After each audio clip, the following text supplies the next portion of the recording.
ہمارے 2 سالوں کو بچائے، ہمارے 2 سالوں کو بچائے، ہمارے 2 سالوں کو بچائے۔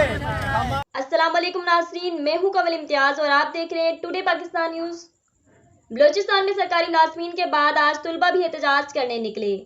آج بلوچستان بھر کے 9ویں اور 10ویں کلاسز کے امتحانات شروع ہو رہے تھے، جو سرکاری ملازمین اور حکومت کی انا کے بھیت چڑھ گئے۔ آج سرکاری شیڈول کے مطابق بلوچستان بھر میں 9ویں اور 10ویں جماعت کے بورڈ کے پیپر شروع ہو رہے تھے، مگر سرکاری ملازمین کے دھرنے کی وجہ سے کوئی بھی ٹیچر اور عملہ امتحانی مراکز میں موجود نہ تھے، مگر 1,16,000 طلبہ امتحانی مراکز میں انتظار کر رہے تھے۔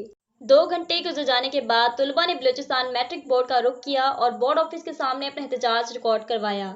طلبہ کا کہنا تھا کہ ہمارا دوسرا سال ضائع ہو رہا ہے۔ پچھلا سال کرونا کی وجہ سے امتحانات کینسل ہو گئے تھے، اب اس سال دھرنے کی وجہ سے امتحانات کینسل ہو گئے۔ طلبہ نے احتجاج کرتے ہوئے بلوچستان حکومت سے اپیل کی ہے کہ اگر امتحانات نہیں ہو سکتے تو ہمیں کم از کم پروموٹ تو کرو تاکہ ہمارا دوسرا سال ضائع ہونے سے بچ جائے۔ شہید شفیق احمد خان ہمارا سینٹر رکھا ہوا ہے، وہاں پہ جو ہے نہ کوئی ٹیچر تھا، نہ کوئی ہم سے پوچھنے والا کوئی بندہ بھی نہیں تھا کہ یا جائے یا بیٹھو، کوئی بھی ٹیچر تھا۔ اسکول والے سے پوچھا، اس نے بولا یہاں پہ کوئی بھی نہیں۔ سے وہی اسکول پہ تھے، نہ کوئی ٹیچر آیا، نہ بورڈ کا کوئی نہیں آیا۔ ہم ابھی آئے 1 گھنٹہ ہو رہے دھوپ پہ کھڑے، نہ کوئی نہیں نکلا ہے۔ سر ہمارے بورڈ آفس سے یہ اپیل ہم لوگ کرتے ہیں کہ سر ہمارا 2 سال یہ ضائع ہو رہے ہیں۔